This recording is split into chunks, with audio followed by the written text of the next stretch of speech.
같이 보겠습니다. 고린도전서 15장 14절에서 20절 말씀입니다.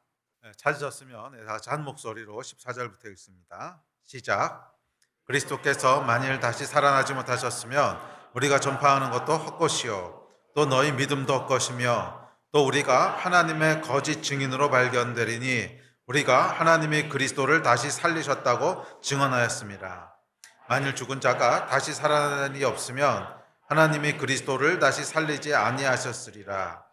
만일 죽은 자가 다시 살아나는 일이 없으면 그리스도도 다시 살아나신 일이 없었을 터이요. 그리스도께서 다시 살아나신 일이 없으면 너희의 믿음도 헛되고 너희가 여전히 죄 가운데 있을 것이요.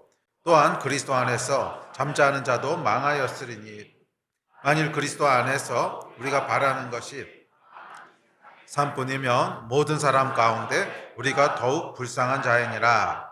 그러나 이제 그리스도께서 죽은 자 가운데서 다시 살아나사 잠자는 자들이 첫 열매가 되셨도다. 아멘. 자, 오늘은 예수께서 부활하신 것을 기념하는 부활절입니다. 여러분은 부활에 대해서 어떻게 생각하십니까?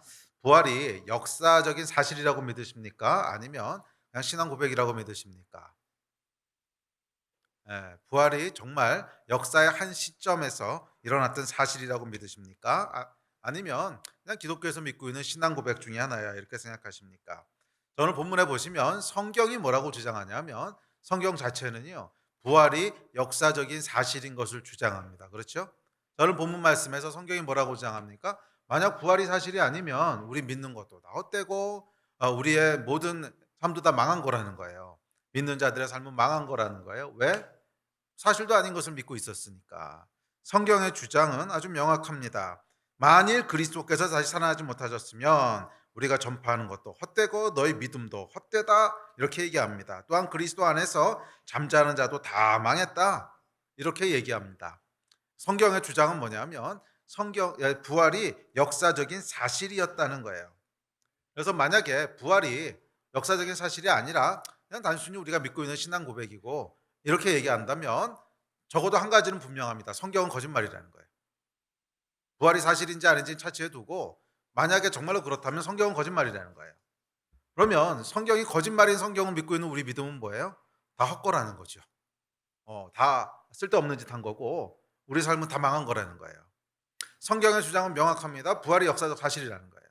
그래서 여러분들은 부활이 역사적인 사실이라는 것에 동의하든지 아니면 성경이 거짓말이라고 생각하든지 둘 중 하나를 선택해야지 합리적인 것이지 아유 성경은 진리야 근데 부활은 뭐 그냥 신앙 고백 아니야? 이런 선택은 여러분들의 이성을 마비시키는 일이에요. 그냥 머리를 폼으로 달고 다니면 이렇게 생각할 수 있지만 조금만 생각하면 이렇게 생각하면 안 된다는 거예요. 성경 스스로가 뭐라고 주장해요? 부활은 역사적인 사실이다라고 주장하고 있다는 것을 아셨으면 좋겠어요. 오늘 성경 본문이 명확히 그 이야기를 하잖아요. 그렇죠? 뭐 여기에 이의 있으신 분 없죠. 그리스도께서 만일 다시 살아나지 못하셨으면 우리 전파하는 것도 헛거요 믿음도 헛거요 그리스도 안에서 우리가 다 망했다. 이게 성경의 주장입니다. 성경은 부활이 역사적인 사실이다라고 하는 것을 주장합니다. 자, 그래서 오늘은 예수께서 부활하신 이날 예수께서 부활하신 것이 정말 역사적인 사실일까 하는 것을 주제로 생각해 보려고 합니다. 우리 지난주에 요한이 기독교에 대해서 변증했던 얘기들을 조금 이렇게 뭐 생각하면서 따라가 봤는데 오늘은 부활이라고 하는 주제에 대해서 조금 따져보려고 합니다. 따져봐도 괜찮지요? 그러면 뭐 기독교는 여러분 맹신하는 곳이 아닙니다. 맹신의 종교가 아니라 우리는 사실을 믿는 거예요. 사실이 아닌 것을 그렇다고 믿는 게 아니에요. 이 부활에 대해서 지난 2000년 동안 정말 수도 없는 도전이 있었습니다. 부활의 역사성을 무너뜨리려고 하는. 예. 그래서 아마 요즘도 그런 얘기들 들으실 거요. 요즘도 부활이 역사적인 사실이냐 어쩌냐 이런 얘기를 하면 그건 중요한 게 아니고 부활의 의미, 부활의 능력, 부활 신앙 이게 중요한 거야. 예? 부활하심으로 그러니까 실제로 예수께서 몸이 부활하셨는지 안 부활하셨는지 그건 모르겠고 중요한 건 뭐라는 거예요? 예수께서 부활하심으로 사망을 이기셨다는 거야. 또 사망을 이겼다고 하는 것도 어떻게 해석합니까? 우리 안에 있는 모든 어려움들, 어두움들, 우울함들, 슬픔들 뭐 그런 걸 이기셨다는 거지. 몸이 그거는 중요한 게 아니야. 그럼 뭐가 중요한디? 그럼 도대체 뭐가 중요한 거예요? 뭐가 중요한 거예요? 예. 이거 여러분 속지 마십시오. 그럴듯하게 들릴지 몰라도 지난 2000년 동안 끊임없이 성경을 부인하려고 했던 시도 중에 하나입니다. 왜냐하면 성경은 부활했는지 안 했는지는 중요하지 않아. 부활 신앙이 중요해. 이렇게 가르치지 않았어요. 진짜 부활한 게 아니면 우리 다 망한 거라고 가르쳤죠.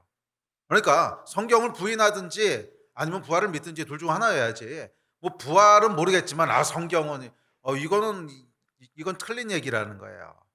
아멘이십니까? 네. 하여간 분명합니다. 성경은 부활이 역사적 사실이라고 주장하고 있습니다. 자, 그래서 오늘은 그것이 정말 사실인지를 쭉 한번 따라가 보려고 합니다.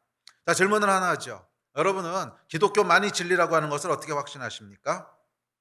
세상에는 기독교 말고도 많은 종교들이 있습니다. 뭐 무신론을 비롯해서 힌두교, 불교, 이슬람, 도교 많은 종교들이 있는데 이런 종교들은 저마다 자기가 진리라고 주장을 합니다.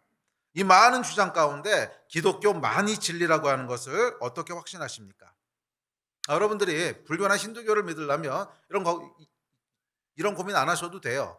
불교나 힌두교는 종교의 다양성을 인정하는 종교입니다. 그러니까 우리만 진리가 아니고 우리도 진리고 여기도 진리고 너희도 진리고 교리상 이걸 인정하고 있기 때문에 거기서 별로 고민할 필요가 없어요. 그런데 기독교는 그렇지 않다는 거예요.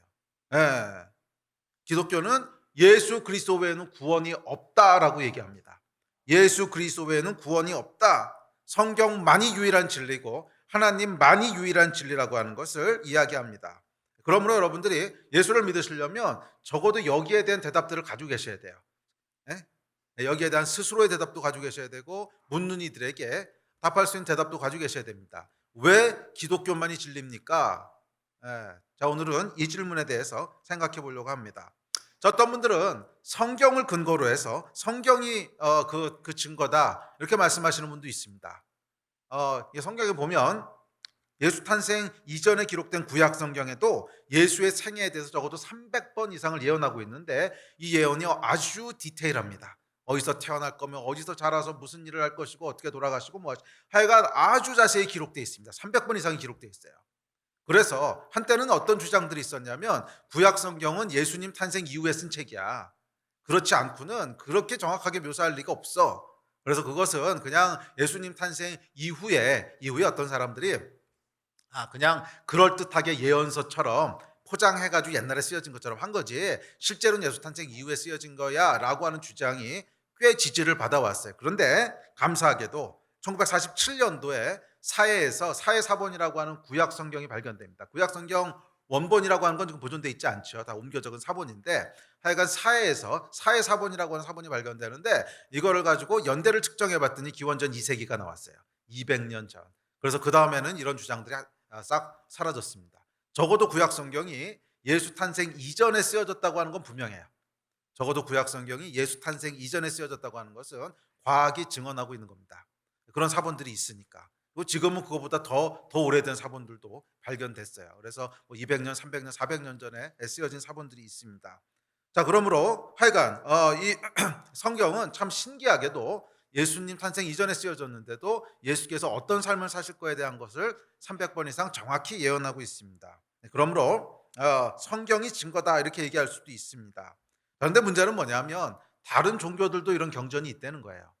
그리고 대부분의 경전들은 뭐 이슬람에 꾸란이 있고 불교에도 불교 경전이 있고 그다음에 몰몬에도 몰몬경이 있고 있는데 이런 경전들도요 어느 정도 신비한 요소들은 다 가지고 있다는 거예요. 그러므로 성경만 가지고는 다른 종교를 설득하기는 쉽지 않습니다.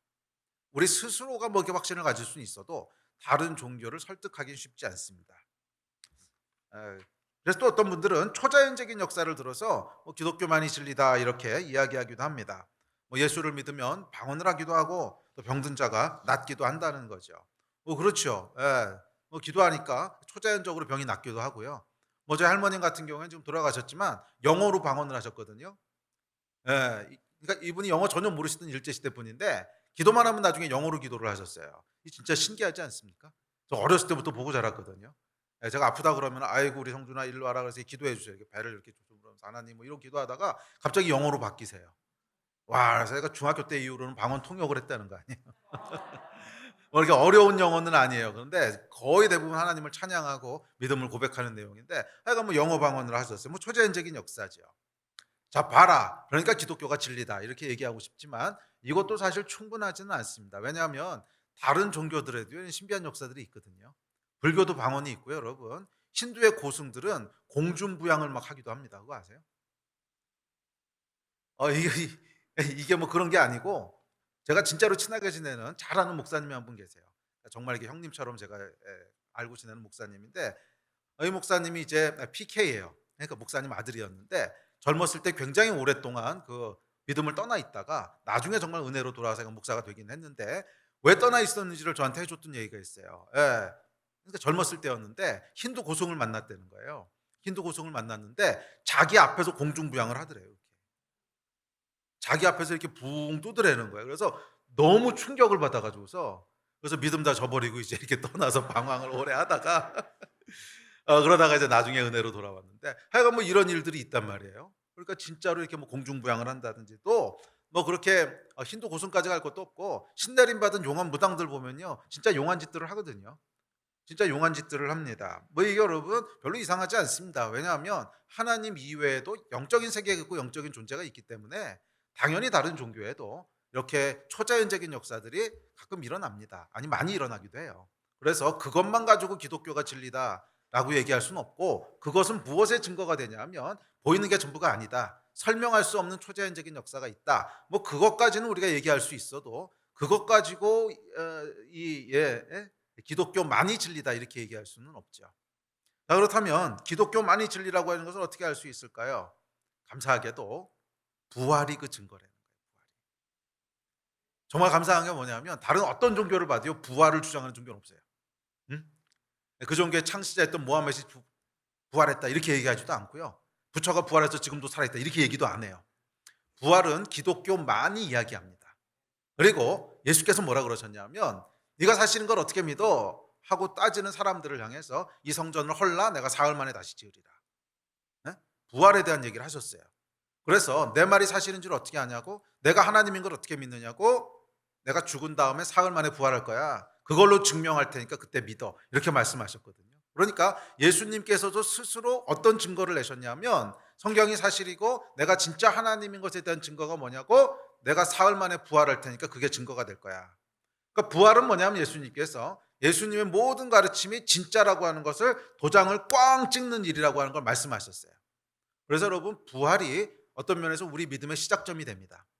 이 부활이 진짜 사실이라고 하는 것을 우리가 확신하고 믿을 때 거기서부터 예수 그리스도에 대한 믿음들이 그 위에 세워진다는 거예요. 그러나 이 부활이 사실인 것을 우리가 부인하거나 또는 사실에 대한 것이 희미할 때는 우리 믿음도 결국 희미해집니다. 가만히 있어 우리 믿고 있는 게 뭐지? 이런 생각을 하게 된다는 거예요. 그래서 여러분 사단은 오랜 세월 동안 부활의 역사성을 공격해 왔습니다. 부활이 실제 역사가 아니라는 거예요. 아니라고 얘기하면 또 반발을 할 테니까 중요하지 않다는 거예요. 항상 그렇게 접근해요. 지금도 아마 여러분 많이 들으실 거예요. 그거 중요한 게 아니에요. 진짜 중요한 것은 이 말들 속지 마십시오. 중요합니다, 이게. 우리 믿음이 헛것인가 아닌가를 가르는 게 이거라고 성경이 얘기하는데 우리가 뭔데 그걸 중요하지 않다 그래요. 성경이 중요하다고 하는데. 이 말에 속지 마십시오. 지금 너무나 많은 이 혼탁한 도전들이 있어요. 뭐 부활이 사실인지 아닌지 중요하지 않습니다. 중요한 것은 부활의 의미, 예수의 승리, 예수의 사랑, 예수의 인류의 뭐 이런 거 가지고 이제 퉁칠라 그래요. 아니 여러분 부활은 그거하고 다른 겁니다. 부활은 역사적인 사실이에요. 확인하시기 바랍니다. 아멘. 아멘.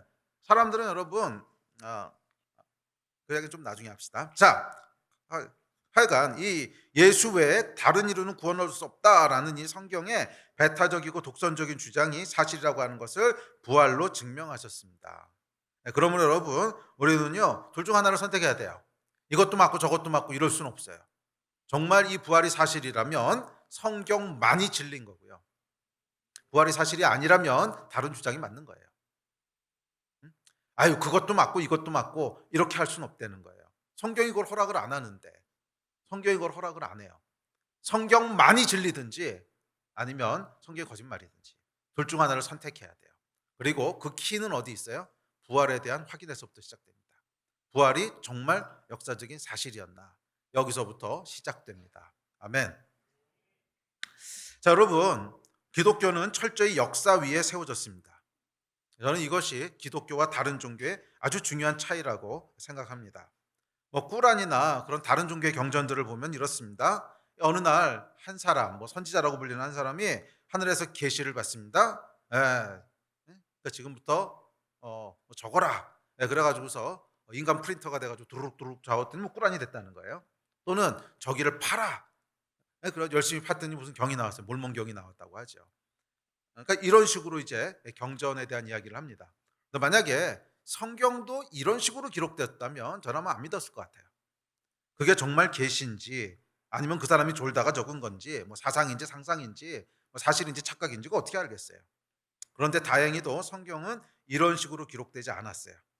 성경은 한 사람이 종교적인 흥분 상태에서 그러니까 인간 프린터가 돼가지고 두루룩두루룩 적었더니 뭐 이런 책이 됐습니다. 이렇게 기록된 게 아니에요. 땅을 팠더니 짠 나타났습니다. 이것도 아니에요. 성경이 여러분 어떻게 기록되는 줄 아십니까? 성경은 인류 역사 가운데 개입하신 하나님의 역사를 수많은 사람들이 보고 자기가 본 것들을 증언한 게 성경이 된 거예요.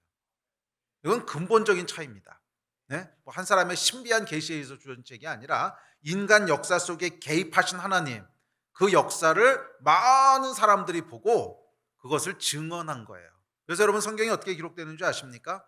성경은 무려 1500년, 많게는 1800년, 2000년 정도의 기간에 걸쳐서 40명 이상의 저자가 기록했어요.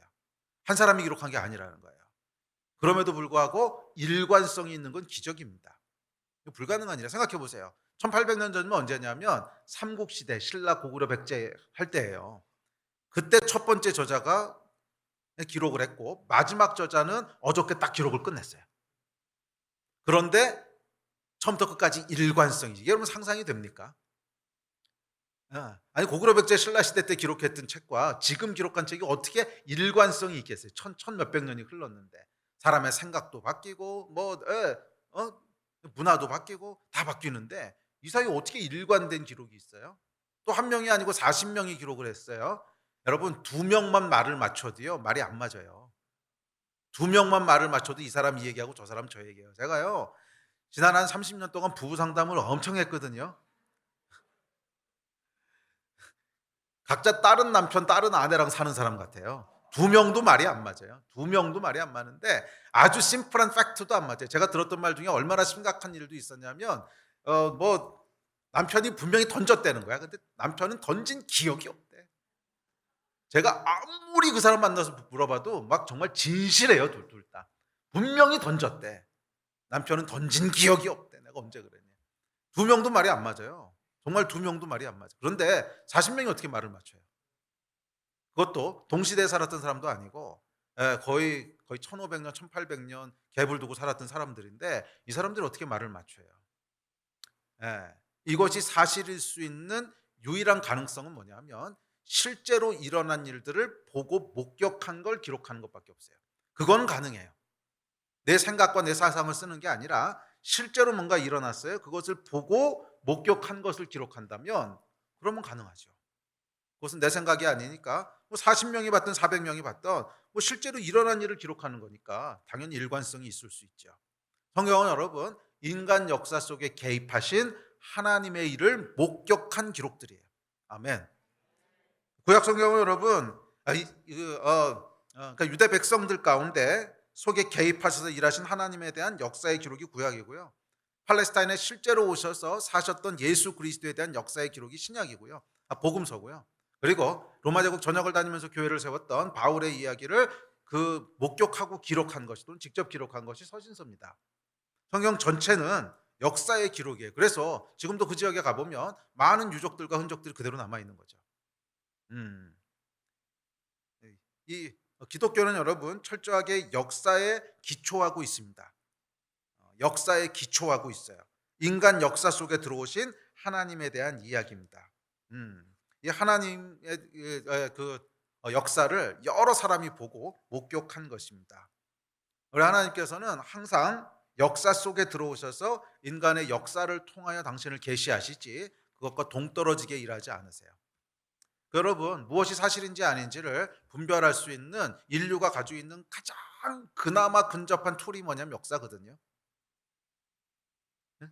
가장 근접한 툴이 역사예요. 역사는 속일 수 없다고 얘기하죠. 왜냐하면 많은 사람이 여러 시대에 걸쳐서 검증하기 때문에 그렇죠. 뭐 나머지는 다 한두 사람의 천재들이 검증하겠다고 하는 건데, 역사는 좀 달라요. 여러 사람들이 오랜 시간에 걸쳐서 검증을 해요. 그래서 인류가 가지고 있는 툴 중에 진위를 판별할 수 있는 그나마 가장 정확한 툴이 뭐냐면 역사거든요. 그래서 하나님께서는 인간이 분별할 수 있는 그나마 인간이 가지고 있는 가장 정확한 툴, 그 역사를 통해서 인간에게 계시하신 거예요. 내가 하나님이라고 하는 사실을. 예. 그래서 여러분, 기독교와 역사는 분리할 수 없습니다. 예. 근데 어떤 분들은 또 그렇게 얘기하세요. 아니, 종교는 종교의 영역에 머물러 있어야지. 종교가 뭐 사실이라고 역사라고 주장하고 그러면 곤란하지.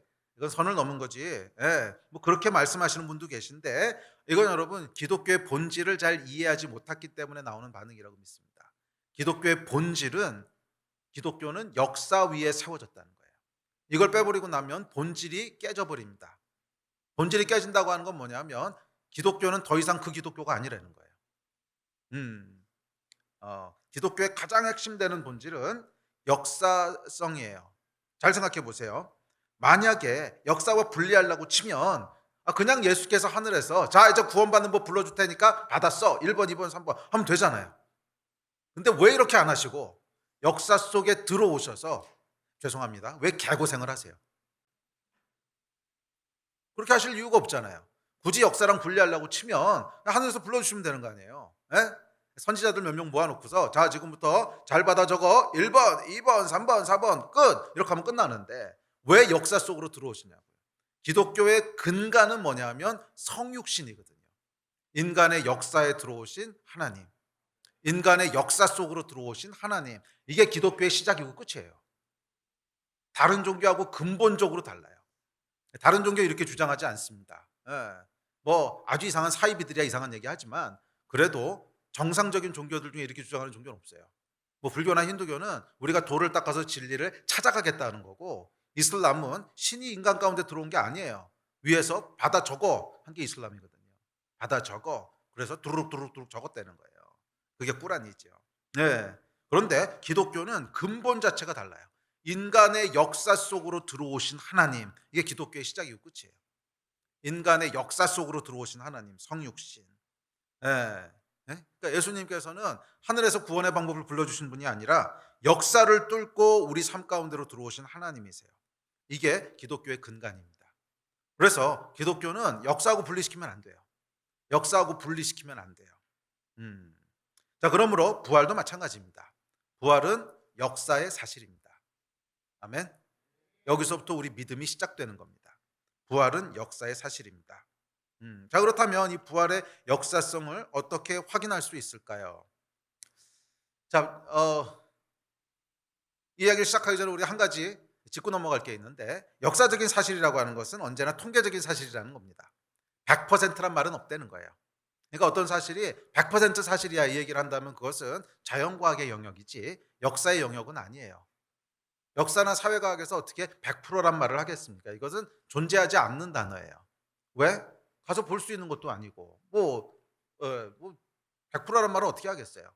할 수 없다는 거예요. 그래서 항상 통계적인 사실입니다. 그리고 사실 요즘은 자연과학도요, 이 통계에 기초한 것으로 넘어가면서 자연과학에서도 100%란 얘기 잘 안 하거든요. 근데 하물며 역사에서 100% 확실하냐? 그건 여러분 성령께서 하시는 일이지, 이성으로 할 수 있는 일이 아니에요. 우리 이성으로 할 수 있는 것은 그래도 최대한 가능성이 있다, 이런 걸 확인하는 것이지, 100%라고 하는 건 성령께서 우리 안에 일으키시는 초자연적인 역사지, 그것은 이성의 영역에 속한 것은 아닙니다. 아멘. 음.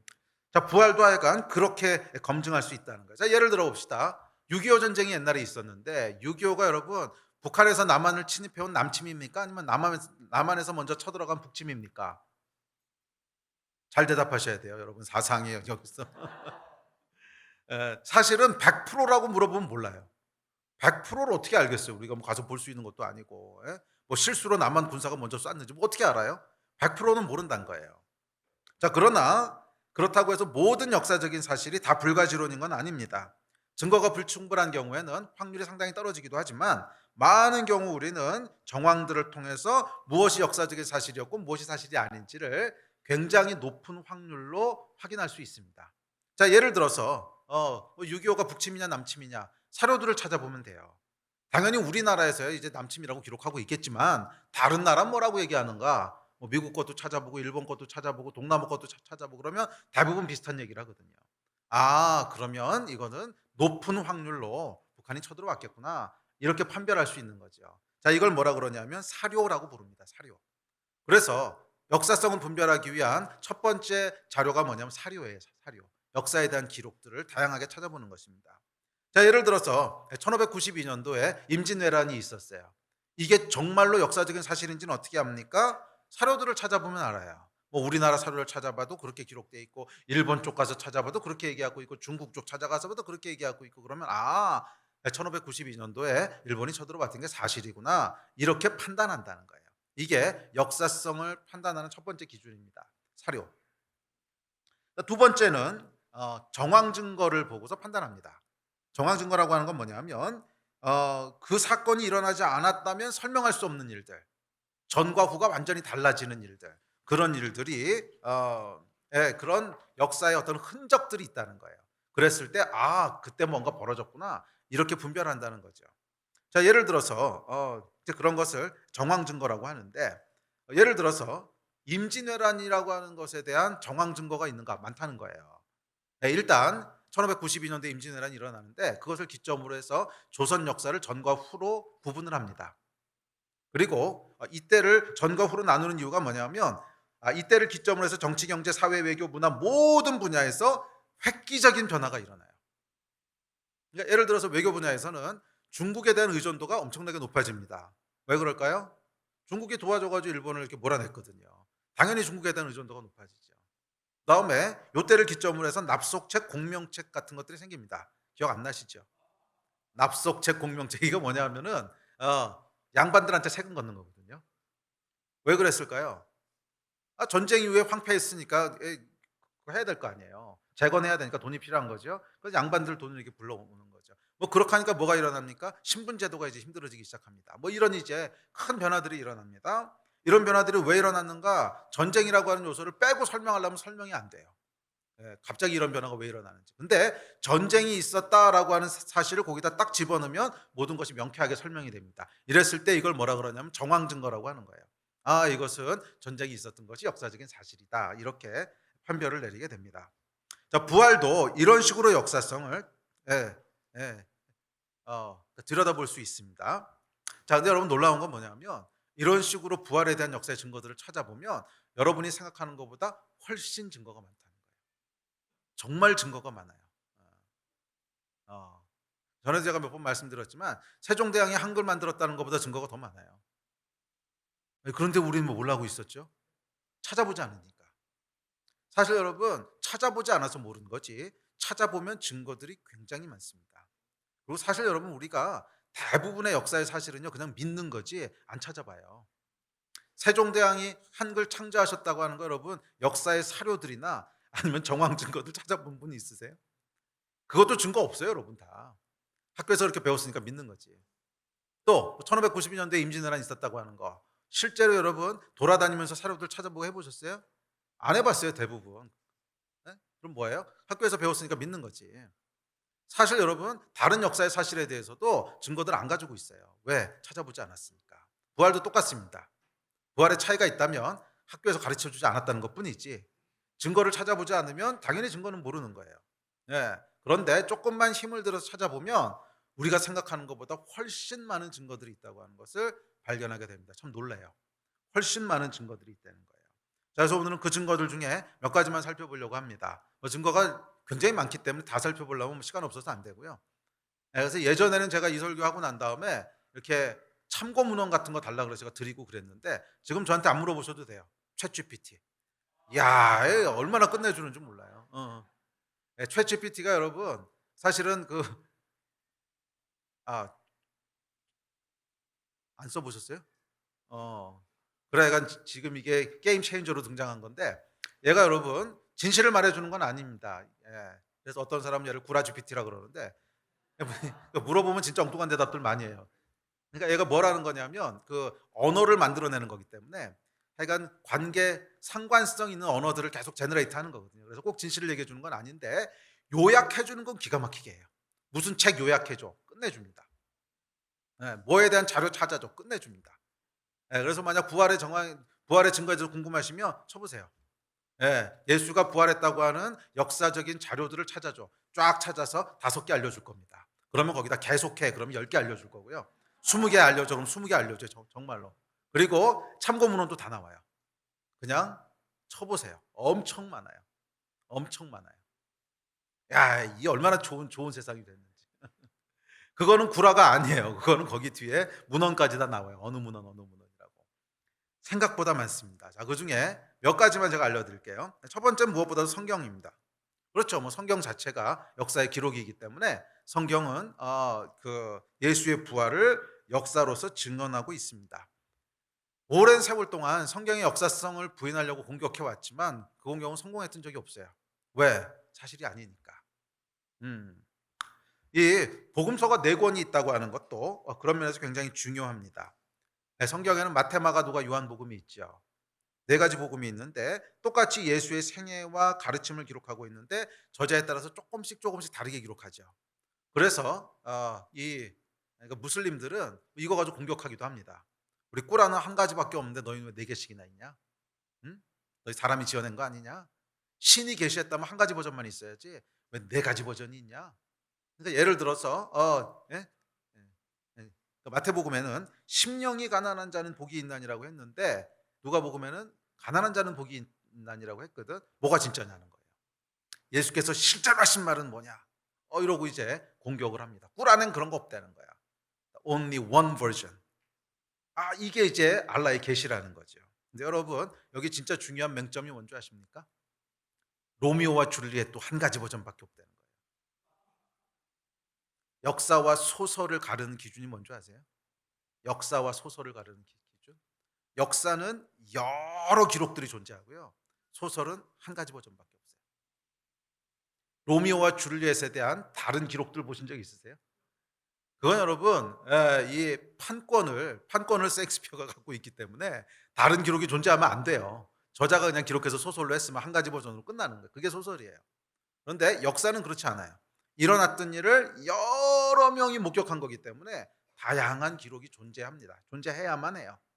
자, 예를 들어서 뭐 중국의 삼국지라고 하는 소설이 있죠. 근데 이것은 물론 나관중이 쓴 삼국지라고 하는 소설은 이렇게 각색을 많이 한 거지만 그래도 거기 등장했던 인물들, 뭐 유비라든지 조조라든지 실존 인물이라고 역사성을 인정합니다. 왜 그런 줄 아세요?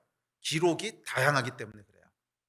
나관중의 삼국지라고 하는 건 이제 소설이지만 그것 말고도 역사 삼국지도 있고 뭐 주유전, 오유전 많아요.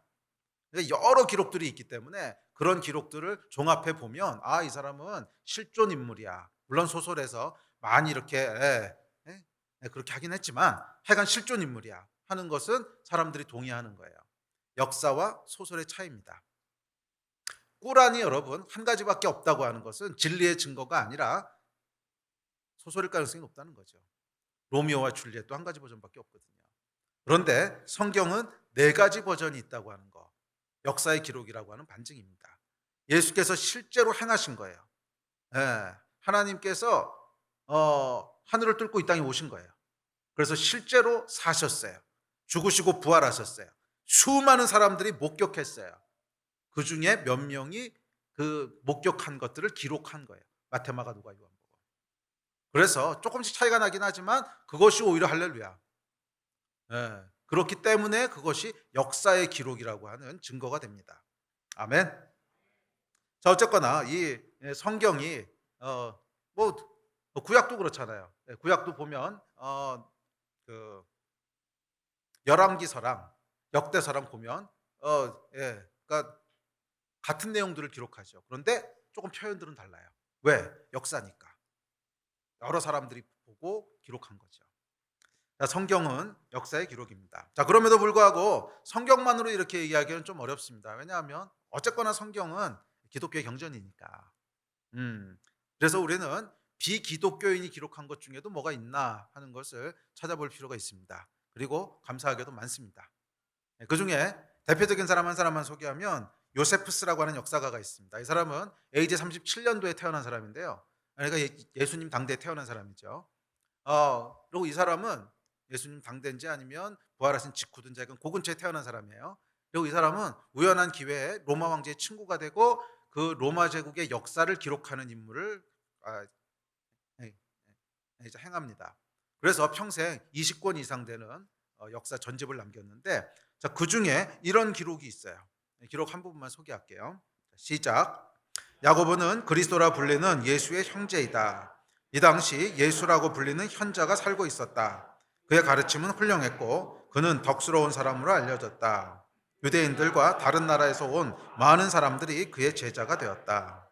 빌라도는 그를 십자가에 처형하여 죽이라는 선고를 내렸다. 하지만 그의 제자들은 그의 제자로 따르기를 포기하지 않았다. 제자들은 예수가 십자가에서 죽은 지 사흘 만에 그들에게 나타났으며 그는 지금도 살아있다고 전했다. 따라서 그는 아마도 선지자들이 경이롭게 말해왔던 그 메시아였을 것이다.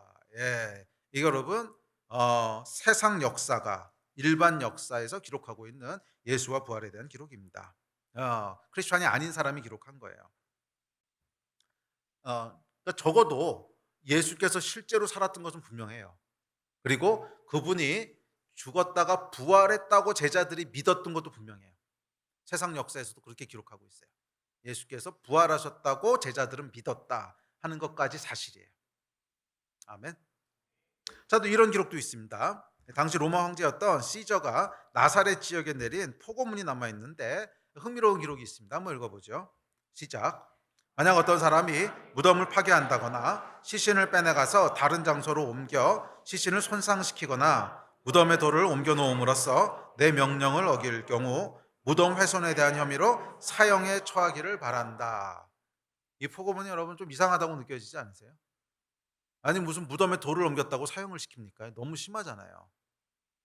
그렇죠? 약간 비합리적이죠. 네, 사실 당시 로마법들을 그 다른 로마법들을 보면 무덤을 이렇게 무덤을 훼손하거나 뭐 시신 훔쳐가거나 그러면 벌금형에 처하도록 돼 있어요. 그게 로마의 일반적인 법인데 왜 시저가 왜 시저가 나사렛 지역에 이런 아주 극약 처방을 내렸을까? 그것도 설명을 할 수 있어야 되잖아요. 음. 그 설명은 부활이라고 하는 걸 집어넣으면 아주 자연스럽습니다. 성경에 뭐라고 나오냐면 그 제자들이 부활했다고 하도 떠들고 다녀서 세상을 어지럽게 했다 이렇게 기록하거든요. 그러니까 이 나사렛 지역에 이 소문들이 사회적인 문제가 된 거예요. 예수가 부활했다고 하는 말들이 하도 많이 선포되고 그것에 의해서 그 성경 표현대로라면 세상이 어지러워졌기 때문에 결국 그것을 이렇게 진정시키기 위해서 시저가 이런 아주 극한 포고문을 내리게 되는 거죠. 자, 이것도 그러니까 부활이라고 하는 걸 집어넣으면 설명이 되지만 부활이라고 하는 걸 빼고 나면 설명이 잘 안 돼요. 이런 것들이 아주 많습니다. 이런 증거들이 아주 많아요. 자, 두 번째 증거는 정황 증거입니다. 역사에 흔적이 남는다 그랬죠. 진짜 부활하셨다면 부활에 대한 흔적들이 남아 있을 거라는 거예요. 이 흔적들도 뭐 사실은 많습니다. 그러니까 세종대왕이 한글을 창조하셨다고 하는 증거는 뭡니까? 한글을 우리가 쓰고 있잖아요.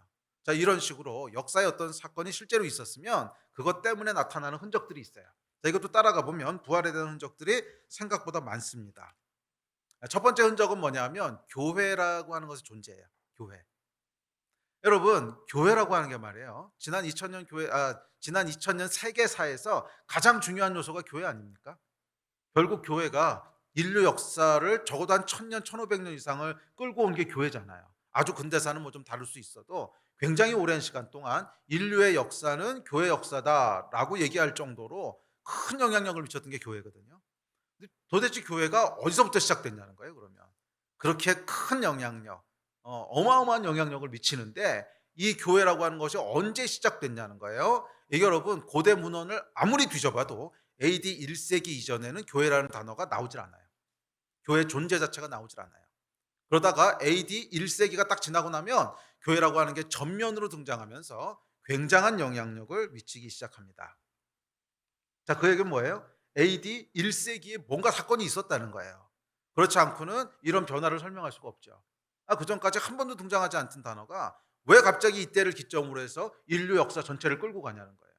뭔가 정말 충격적이고 모든 사람들이 '이게 뭐야?' 할 정도의 사건이 있었으니까 그런 변화가 일어나는 거 아니겠어요? 네. 이 초대교회 제자들을 보면 참 세상적인 생각으로는 불가능해 보이는 일을 시도합니다. 그것은 예수가 죽은 지 딱 7 주가 지났는데 7주 만에 예수를 못 박았던 바로 그 도시에서 예수의 부활을 전하기 시작한 거예요. 예. 그러니까 예루살렘이라고 하는 도시가 어떤 도시였냐면 불과 7주 전에 예수를 십자가에 못 박으시오 못 박으시오 성난 군중들이 예수를 죽인 곳이고 그를 추종하던 자들도 죽여야 됩니다 하는 곳이었어요. 자 여러분 만약에 제자들이 말이에요. 우리가 뭐 스승은 비록 죽었지만 부활했다라고 하고 그의 유지를 받들어서 사역을 이어가야 된다. 이렇게 모의를 했다면 예루살렘을 선택하면 안 돼요. 상식적으로 생각해 보십시오. 예루살렘을 선택하면 안 돼요. 여기는 속일 수 있는 곳이 아니에요. 바로 얼마 전에 예수를 죽였던 곳이고 바로 얼마 전에 성난 군중들이 다 죽이라고 했던 곳이고 속을 속이기가 쉽지 않은 도시예요. 모든 사람이 아는 사건이란 말이에요. 더군다나 제자들도 죽이라 그러는 위험한 곳이에요. 여기서 시작하는 것은 바보 같은 짓입니다. 정말로 예수의 유지를 받들어서 뭔가 하려고 했다면 딴 데 가서 했어야죠. 음? 저기 나사렛에 가서 하든지 갈릴리에서 하든지 아니면 이방 어디로 가든지 그래야지 합리적이지 거기서 시작했다고 하는 것은 말이 안 되죠. 거기서 시작했다고 하는 것은. 그런데 거기서 시작을 합니다. 너희가 예수를 죽였고 하나님이 죽은 자 가운데 예수를 다시 살리셨고 그 일에 우리가 증인이다 선포하기 시작합니다. 근데 더 놀라운 건 뭐냐면 이렇게 선포했더니 그날 3천 명이 회개하고 예수 믿었다는 거예요. 그리고 며칠 있다 5천 명이 믿었다는 거예요. 그 가운데는 제사장들도 많았대요. 예, 여러분 3천 명, 5천 명이 남자만 카운트한 거거든요. 그러니까 여자까지 치면 수만 명이 믿었다는 거예요. 당시 예루살렘 인구가 얼마나 됐을까요? 당시 인구가 그렇게 많았던 때가 아니에요. 뭐 정확하게 몇 명인지 쳐보진 않았는데 하여간 그중에 수만 명이 믿었다고 하는 것은 엄청난 퍼센테이지가 믿었다는 뜻입니다. 엄청난 퍼센테이지가 믿었다는 거예요. 바로 7주 전에 예수를 잡아 죽였던 그 도시가 왜 갑자기 돌변해서 수만 명이 예수를 믿게 되는가? 이거 설명할 수가 있습니까? 이거 설명할 수 있는 방법이 없어요. 이걸 설명하려면 한 가지 사실을 인정해야 돼요. 예수가 부활했구나. 그걸 인정하면 자연스럽게 설명이 돼요. 그러니까 이런 변화가 일어나는구나. 이게 여러분 교회 시작이거든요. AD 1세기 이전에 한 번도 등장하지 않던 교회라는 단어가 처음 등장하는 게 이 사건이거든요. 그 전까지 뭐 조그만 모임이 있었지만 본격적으로 교회라고 하는 게 시작되는 게 이 사건이에요. 그러니까 이 사건을 빼내고 설명하려면 인류 역사 자체가 설명이 안 돼요. 도대체 교회는 어디서부터 왔으며 이 교회가 왜 그런 영향력을 미치고 있으며 이 설명이 안 돼요. 그런데 이 사건을 딱 집어넣으면 정확하게 설명이 돼요. 부활한 걸 제자들이 진짜 봤구나. 네, 부활한 걸 제자들이 진짜 봤구나. 부활은 여러분 역사적인 사건입니다. 또 제자들의 변화도 설명이 안 돼요. 7주 전에만 해도 다 무서워서 도망가고 예수 부인하고 막 이러던 사람들이 갑자기 7주 만에 슈퍼맨이 돼서 돌아왔어요. 이건 어떻게 설명할 거예요? 이것도 설명이 안 되죠. 부활이 실제로 있었다고 하는 사실을 집어넣어야 설명이 돼요. 음. 뭐 이것 말고도 많은 증거들이 있습니다. 그중에 하나가 초대교회 때 보면은 유대인과 이방인이 함께 모였다는 기록이 나와요.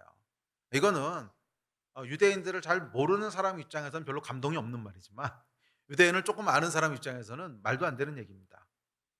지금도 유대인들은 이방인을 개돼지로 보는데 이방인이 그들의 모임 가운데 들어온다. 회당에 들어오고 성전에 들어온다. 그래서 이거 말이 안 되는 얘기거든요.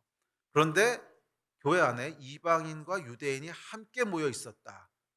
이건 여러분 그들의 오랜 믿음과 세계관을 통째로 깨는 뭔가 충격적인 사건이 일어나야만 해요. 그래야 이런 변화가 일어나지. 그러지 않고 이런 변화가 일어날 수 없다는 거죠. 음. 또 안식일에서 주일로 모이는 날이 바뀌어요. 이건 여러분 더 심각합니다. 유대인들에게 안식일이 어떤 날인지 여러분 아십니까? 여러분이 생각하는 것 이상으로 이 사람들은 스터번한 사람들이에요. 도무지 말이 안 통하는 사람들이에요. 안식일을 어떻게 지키고 있냐면 그 안식일 날 일하면 안 된다 그러잖아요. 그러니까 이 사람 지금도 안식일을 어떻게 지키냐면 이제 질문을 한 거예요. 엘리베이터를 탔는데 안식일 날 누르는 거는 일한 겁니까 안 한 겁니까? 이게 과거에는 없던 경우가 생긴 거예요. 옛날에 엘리베이터가 없었으니까. 그래서 이거 누르는 것은 안식일 날 허용됩니까? 안 됩니까? 그래서 여러분 안식일 날은 엘리베이터를 어떻게 하냐면 자동으로 모든 층에 쓰게 합니다. 이게 얼마나 황당한 사람들인지. 제가 지난주에 이 경험을 한번 했거든요. 제가 집에 가려고 이렇게 서 있는데 엘리베이터 앞에 이 어떤 사람이 장난을 친 거예요. 그래서 모든 층을 다 눌러 놓은 거예요. 야, 이게 모든 층을 다 쓰면서 올라가면서 이게 내려오는데 목사가 이렇게 쌍욕이 나오더라고. 목사가 막 쌍욕이 나와요. 이 안에서. 네, 여러분 이 사람들이 안식일 날 안식일 지키려고 엘리베이터를 모든 층에 자동으로 다 서게 해 놔요. 그게 유대인들이에요. 그런데 안식일을 안 지키고 주일을 지킨다. 이것도 설명이 안 돼요. 그러니까 이 사람들의 그런 모든 믿음과 모든 생명처럼 지키는 율법을 깰 만한 사건이 있었던 거예요. 그리고 그 사건에 대해서 문헌에 보면 이렇게 기록하고 있습니다. 이게 초기 문헌이거든요. 시작. 그러므로 우리는 예수께서 죽은 자 가운데서 살아나신 여덟 번째 날을 기쁘게 지키고 있다. 와우. 안식일이 일곱 번째 날이거든요. 예. 예. 그래서 금요일 저녁부터 토요일 저녁까지. 그러니까 유대인들에게 하루는 저녁에서 시작하는 거기 때문에 저희는 아침에 시작하지만 하여간 그래서 뭐 대충 보면 약간 토요일이에요, 안식일이. 그런데 그 다음 날 주일을 지킨다는 거예요. 이게 안식일에서 주일로 바뀌는 이유입니다. 요거를 싹 빼버리잖아요. 그럼 이것도 설명이 안 돼요. 도대체 왜 주일날 모이고 있느냐? 도대체 왜 주일날 모이고 분명히 성경이 안식일날 모이라고 했는데 왜 주일날 모이고 있느냐? 설명이 안 되죠. 자, 그러므로 여러분 참 재밌는 게 뭐냐면 지금 여러분들이 여기 계신 것이요. 예수의 부활을 알게 모르게 온몸으로 증언하고 있는 거예요. 이방인들이 안식일이 아닌 주일날 교회라고 하는 단체에 모여 있어요. 이것 자체가 뭐예요? 예수의 부활이 아니고 설명이 안 되는 현상이에요. 오늘 여러분 같은 이방인들이 어? 안식일도 아닌 주일날 교회라고 이름 붙은 곳에 모여서 함께 예배를 드린다고 하는 것이 부활의 역사성을 싹 빼놓으면요 설명이 안 돼요. 어디서부터 시작됐고 왜 이러고 있는지. 예. 자, 이것이 부활이 역사라고 하는 것들에 대한 정황 증거입니다. 아멘. 자, 이렇게 기독교는 역사성이 있는 종교입니다. 뭐 그냥 부활했다고 믿자 그럼 좋잖아. 이런 말에 흔들리지 마십시오. 부활은 역사의 사실이고 성경이 그것을 증거하고 수많은 역사의 증언들이 그것을 확증하고 있습니다. 자, 마지막으로 순교자들이 또한 이것을 증명합니다. 예수가 부활했다는 것 때문에 예수님의 거의 모든 제자들이 순교합니다. 이것도 설명이 안 되죠. 예. 그러니까 이 사람들이 주장했던 게 뭐 이렇게 고상한 이데올로기나 대당한 뭐 그런 거 주장한 거 아니에요. 예수가 부활했다는 걸 주장했어요. 그것 때문에 순교합니다. 그 얘기만 안 하면 안 죽어요. 그런데 한두 명도 아니고 그 많은 사람들이 요 단순한 메시지, 예수가 부활했다는 것 때문에 생명을 걸었다고 하는 게 이해가 되십니까? 물론 자기의 어떤 사상이나 자기의 이데올로기를 위해서 뭐 생명을 바치는 사람도 있습니다. 그런데 이 제자들은 그렇게 많이 배운 사람이 아니었어요. 예? 자기의 사상, 이데올로기 그런 거 주장했던 사람들도 아니고요. 그리고 한두 명은 그렇게 할 수 있어도 모든 사람이 그렇게 했다는 게 이상하잖아요. 이것도 설명이 안 되죠. 한 가지가 있으면 설명이 됩니다. 정말 부활하신 걸 봤구나. 이렇게 하면 설명이 돼요. 정말 부활하신 걸 봤구나. 그렇게 하면 설명이 돼요. 음. 그러니까 이들이 순교했던 이유는 뭐 예수의 정신, 사랑의 정신 이런 게 아니었어요.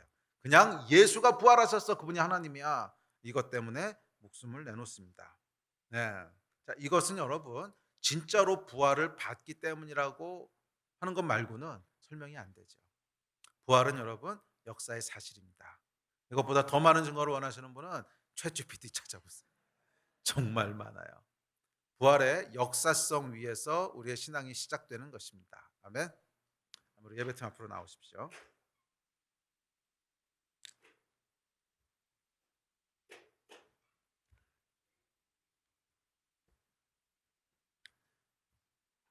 부활은 여러분 사실이기 때문에 믿는 것이지 믿기 위해서 믿는 것이 아닙니다. 우리 지난주에 이 절망의 선 그러고 뭐 이성 초월 이런 얘기 했잖아요. 예. 그런 사람들은 부활도 이 초월의 영역이라고 생각을 하는데 아니요, 여러분. 우리가 확인할 수 없기 때문에 믿어야 되는 게 분명히 있어요. 그것은 뭐 하늘에 하나님이 계시는가? 그렇지, 이런 거 확인할 수 없죠. 믿어야죠. 근데 부활은 미안하지만 초월의 영역이 아니고 이성의 영역에서 일어나는 일이에요. 이 땅 가운데로 들어오셔서 행하셨던 일이거든요. 그러니까 이것은 믿음으로 믿습니다가 아니고 확인해야 되는 영역이라는 거예요. 이성으로 확인해야 되는 영역이라. 이 부분을 사람들이 교묘하게 속여요. 교묘하게 속여요. 응? 이 선이 있고 믿어야 되는 영역이 있고 이해해야 되는 영역이 있다. 그런데 이런 뭐 초월적인 사실들은 믿음으로 취할 수 있는 거지 이해할 수 있는 영역이 아니다. 그래서 부활도 결국엔 불가진으로 자꾸 넘기려고 합니다. 아니 여러분, 이것은 잘못 카테고라이즈한 거예요. 부활은 이 선 위에 있는 것이 아니고 이 선 아래에서 일어나는 일이에요. 무슨 말인지 아시겠어요? 이 선 아래에서 일어나는 일이에요. 믿음의 영역이 아니라 확인의 영역이라는 거예요. 확인. 이것은 확인해야 되는 영역이지 그냥 믿습니다. 그렇다고 믿습니다 하는 영역이 아니라는 거예요. 이것이 우리 믿음의 시작입니다. 이 믿음의 기초가 있을 때 믿음이 견고해지는 거예요.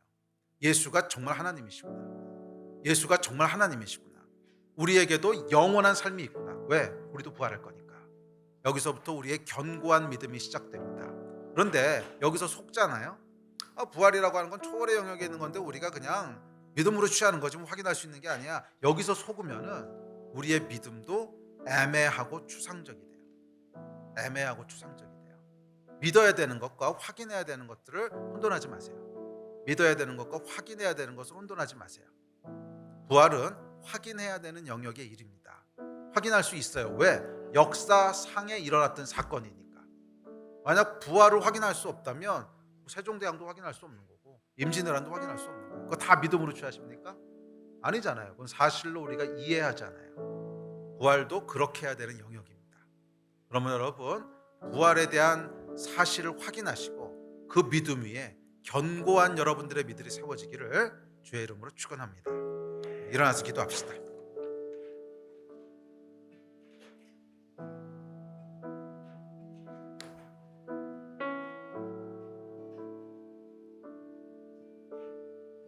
물론 여러분 100% 확실하게 되는 것은 성령의 내적인 역사입니다.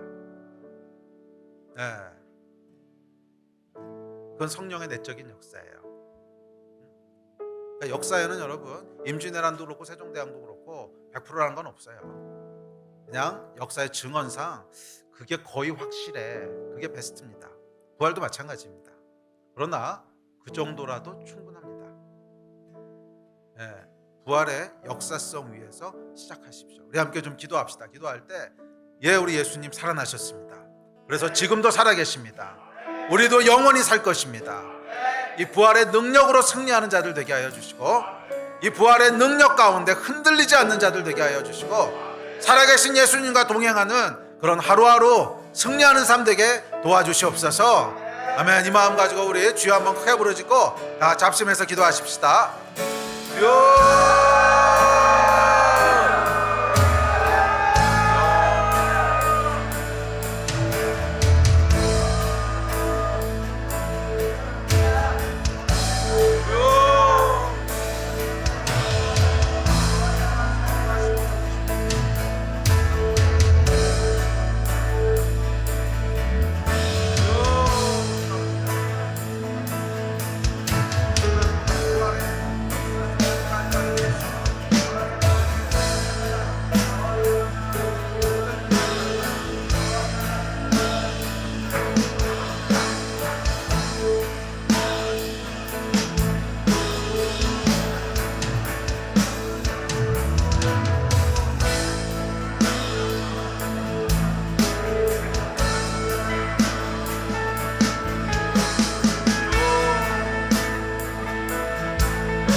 이기고 무덤에서 살아나셨네. 어둠을 이기시고 나와서 성도 함께 길이 다스리시네. 사셨네 사셨네 예수 다시 사셨. 원수를 다 이기고 다 이기고 무덤에서 살아나셨네.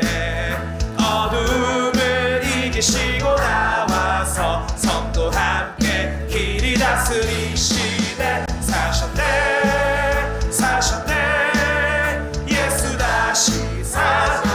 무덤에 머물러 무덤에 머물러 예수 내 구주. 새벽 기다렸네 예수 내 주. 원수를 다 이기고 무덤에서 살아나셨네. 어둠을 이기시고 나와서 성도 함께 길이 다스리시네. 사셨네 사셨네 예수 다시 사셔. 헛되이 지키네 헛되이 지키네 예수 내 구주. 헛되이 보가네 예수 내 주. 다 이기고 무덤에서 살아나셨네. 어둠을 이기시고 나와서 성도 함께 길이 다스리시네. 사셨네 사셨네 예수 다시 거기 못 가네. 거기 못 가네 예수 내 구주. 우리를 살리네 예수 내 주. 원수를 다 이기고 무덤에서 살아나셨네. 어둠을 이기시고 나와서 성도 함께 길이 다스리시네. 사셨네 사셨네 예수 다시 사셨. 원수를 다 이기고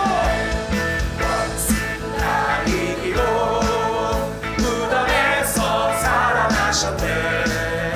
어둠을 이기시고 나와서 성도 함께 길이 다스리시네. 사셨네 사셨네 예수 다시 사셨네. 아멘. 예수께서 다시 사셨습니다. 사망 권세를 이기시고 부활하셨습니다. 우리가 이 사실을 믿습니다. 주님, 이 믿음 위에 흔들리지 않는 믿음들이 세워지게 하여 주시고 부활하신 예수 그리스도의 능력과 그 위로를 날마다 경험하며 살아가는 우리 귀한 성도들 다 되게 하여 주시옵소서. 혼탁한 세상의 거짓에 흔들리거나 속지 말게 하여 주시고 부활에 대한 믿음으로, 부활에 대한 사실을 확인함으로 흔들리지 않는 믿음 가운데 걸어가는 그런 성도님들 다 되게 하여 주시옵소서. 감사합니다. 주 예수 그리스도의 이름으로 기도했습니다.